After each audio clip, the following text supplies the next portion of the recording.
ঠিক আছে। তো মহর্ষি বশিষ্ঠ যে আছে অশ্বমেধ যজ্ঞের সময় চলে গেছিল তপ করার জন্য। তপ করে যখন উনি আসেন দেখেন যে অশ্বমেধ যজ্ঞ হয়ে গেছে আর রাজ ঋষি ওই ছিলেন, যার জন্য রেগে ওকে সাপ দিয়ে দেয় যে আজকে রাত আর তুই কাটবি না, রাত্রে তুই মরে যাবে। আর সাপ তো পেয়ে গেছে, বেচারা রাত্রে মরে যাবে। তার বিয়ে হয়েছিল না, বিয়ে হয়েছিল। এবারে রাজ্যে তো রাজা বিহীন হয়ে যাবে। তো সেই সময় মহর্ষি গৌতমকে ডাকা হল। গৌতম মহর্ষি এসে এবার কি করা যাবে, সন্তান উৎপত্তি করতে হবে, যার জন্য একটা কাঠের ডোঙা নামের মতো যাকে বলে ডোঙা বানায়, ওটা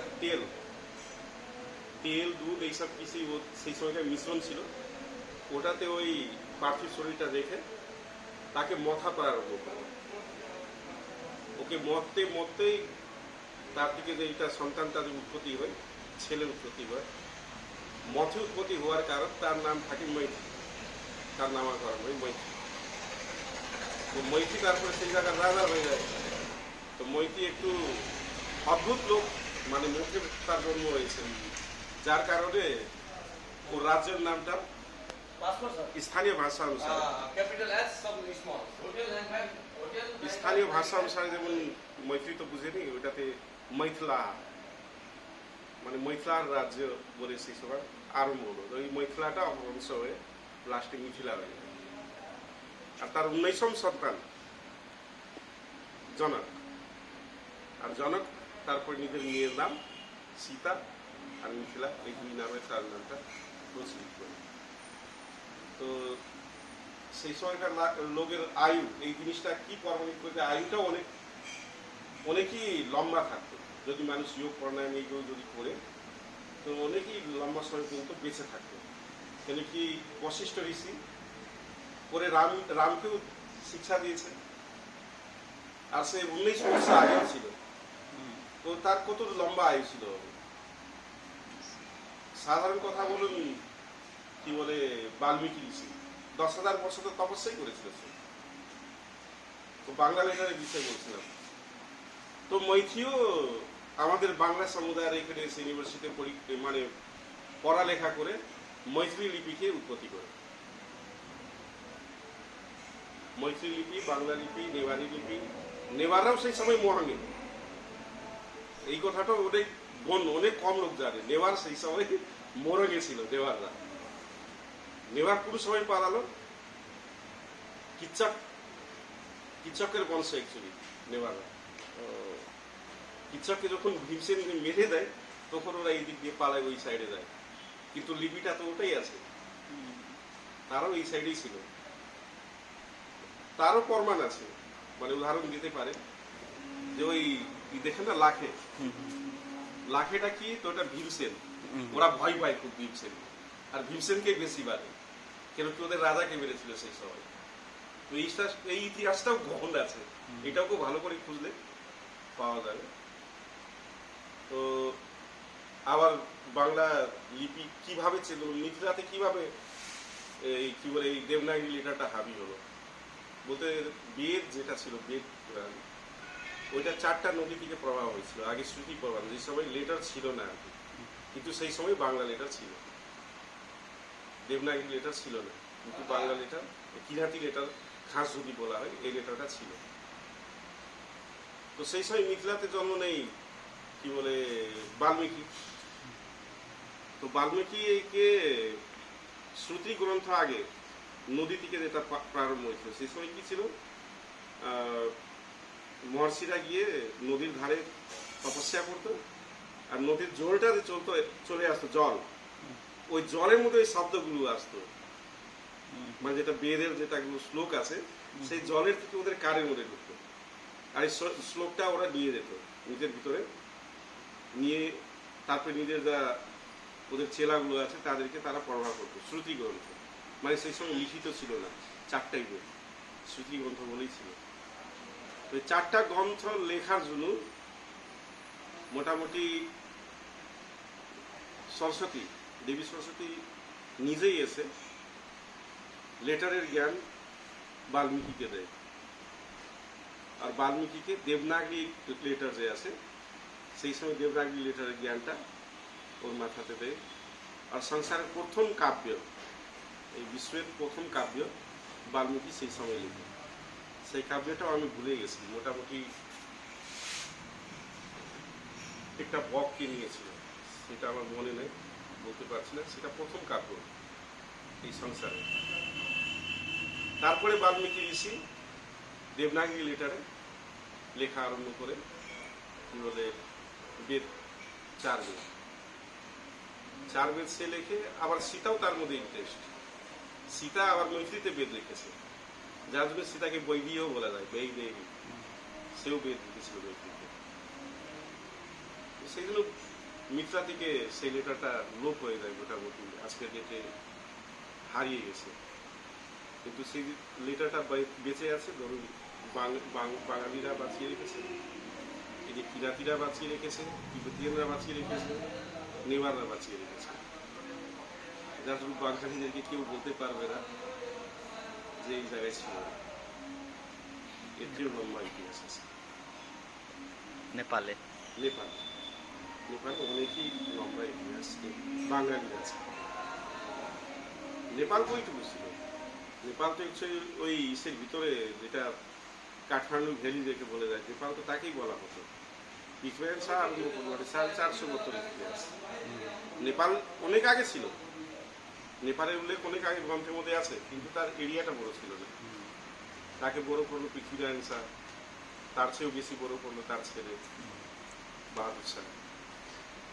যার জন্য বাঙালি ইতিহাস, বঙ্গের ইতিহাস ছোট নয়, অনেকই বড় আছে, যেটা রামায়ণ মহাভারত, রামায়ণ কাল থেকেও আগে উল্লেখিত আছে, যার পরিমাণ বাংলা লেটার নিজেই লিখতে পারে। এটা আপনি নেপাল বাঙালি সমাজের যে একটা ইতিহাস এখন রাখলেন। আর এখন অনেক ইতিহাস আমাদের লুপ্ত হয়ে গেছে। নেপালে যখন পৃথ্বীনারায়ণ শাহ 22-24 राज्यके एकीकरण करलो, तो एउटै वेशभूषा, एउटै भाषा, एउटै संस्कृति बोले जे मतलब लादार परे लगभग प्राय सब संस्कृति धारा पे एसे गेछिलो। तारपरे जखन राजतंत्रतेও मडिफाई होते गेल, शासकरा मध्य कुछ चेंज होते गेल, तो नतून नतून कानूनও डेवलप हलो राजतंत्र समयते। तार संगे विभिन्न समुदाय, विभिन्न कल्चरेरो विकास हलो। किन्तु आमादेर नेपाले जे बांगाली, जे आपनी जे हिस्ट्री शुनालेन, जे नेपाले बांगाली कोनो रिफ्यूजी ना, नेपाल संग संगे नेपालेर विकास संग संगे बांगालिर एकटा इतिहासेर जे आपनी देखालेन, तारपरे हिंदू ग्रंथ धर्म थेके जे आपनी एकटा सप्रमाण जे बोललेन, वास्तवे आमरा बांगालिरा एटा गर्व करार कथा। अब एखनकार परिवेशे आमरा जे नेपाले बांगाली जे आछि, एटाके अब निजेर एकटा पहचान, एकटा संस्कृति के आगे बाड़ानो, एकटा भाषागत आमादेर जे पहचानेर जोन्नो आपनार तरफ थेके कि करले आरो बेटर होबे, आपनि एर मध्य कि बोलते चान? हाँ, এই কথাটা সত্যি কেন কি খুবই দুর্ভাগ্যের বিষয়। এই বিশ্বের বলি এই সংসারের মধ্যেই সবচেয়ে প্রথম সভ্যতা, সবচেয়ে বিকশিত আধুনিক ইতিহাস যেটা বাঙালিদের ছিল, প্রথম আধুনিক ইতিহাস, একটা আধুনিক সমাজ যেটা তৈরি হয়েছিল, তার উপরে অনেক প্রহার হয়েছে, অনেক বড় রাজ্য ছিল, তার উপরে রাজনৈতিক প্রহার আর বিদেশি হস্তক্ষেপ, এদের কারণে দেশটা মোটামুটি বঙ্গরাজ্য যেটা ছিল ওটা ভঙ্গ হয়ে এখন মোটামুটি এমন অবস্থায় পৌঁছে গেছে যে আমরা কোন দেশের কোন বাঙালি, মানে আমরা কোন দেশের, সেটাই একটা সাসপেন্সের বিষয় হয়ে গেছে। মোটামুটি পৃথ্বীনারায়ণ শাহ সময় যদি বলা যায়, তার আগেও ভাঙা পড়েছে, 22-24 রাজ্যের আগেও একবার ভাঙা পড়েছে। কেন কি বঙ্গ বলে রাজ্য ছিল, বঙ্গ বলে রাজ্য ছিল, তারও খণ্ড হয়েছিল, খণ্ডিত হয়ে বঙ্গ মোটামুটি ওই সাইডে আসাম, পশ্চিম বাঙ্গাল, আর এই সাইডে কোচ বলে কুচবিহার পর্যন্ত। তখন দুই খণ্ডে, এটাও দুই খণ্ড হয়ে গেছিল। দুই খণ্ড হওয়ার পরেও এদিকে পৃথ্বীনারায়ণ শাহ শাসনকালে, পৃথ্বীনারায়ণ শাহ তো প্রারম্ভ করেছিল, বাহাদুর শাহ অ্যাকচুয়ালি এই জায়গাগুলো মোটামুটি বিজয় হাসিল করেছিল সেই সময়। তো সেই সময় বাহাদুর শাহ বিজয় হাসিল করলো, তো পাহাড়ি বিভাগ, মানে পাহাড়ি লোক ছিল সে। তো এই তরাই ভেগে মধ্যে এসে মশা আর কি বলে গরম সহ্য করতে না পারে, মোটামুটি কি বলে বনারস পর্যন্ত জয় করেই নিয়েছিল। কিন্তু তারপরে ওর আগে মানে আগু বাড়তে চাইনি সে, কিন্তু মশা আর গরম ওকে বরদাস্ত হয় বলে এই তরাই বিভাগটা ছাড়ো, এই পাহাড়ি আমরা যাই বলে সোজা এইদিকে যুদ্ধ করতে করতে মোটামুটি বর্মা পর্যন্ত নিজের রাজ্যটা নিয়ে গেছিল। তো সেই সময়টা কিছুটা ভাগ মোটামুটি কোচ রাজ্যতে পুরো চলেই এসেছিল নেপালের ভিতরে। পশ্চিমবাঙ্গাল, বাংলাদেশ, পশ্চিমবাঙ্গালে কিছুটা বিভাগ, বাংলাদেশ, উড়িষ্যা, এইসব মোটামুটি বঙ্গরাজ্য যেটা ছিল, এই ভাগগুলো নেপালের মধ্যে চলে এসেছিল। তারপরে আবার বিদেশি আক্রমণ, মানে কংগ্রেসদের যেটা আক্রমণ হলো ইন্ডিয়ার উপরে, তারা আবার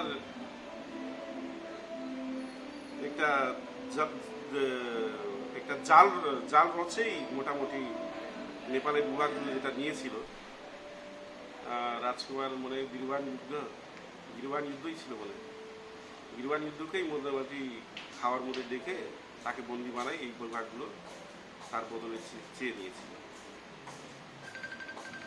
তো সেই সময়ও কংগ্রেস যেটা বিভাগগুলো নিল, আবার ওই দুই টুকরো যেটা বঙ্গ রাজ্যটা ছিল সেটা আরো টুকরা টুকরা করে চলে গেল।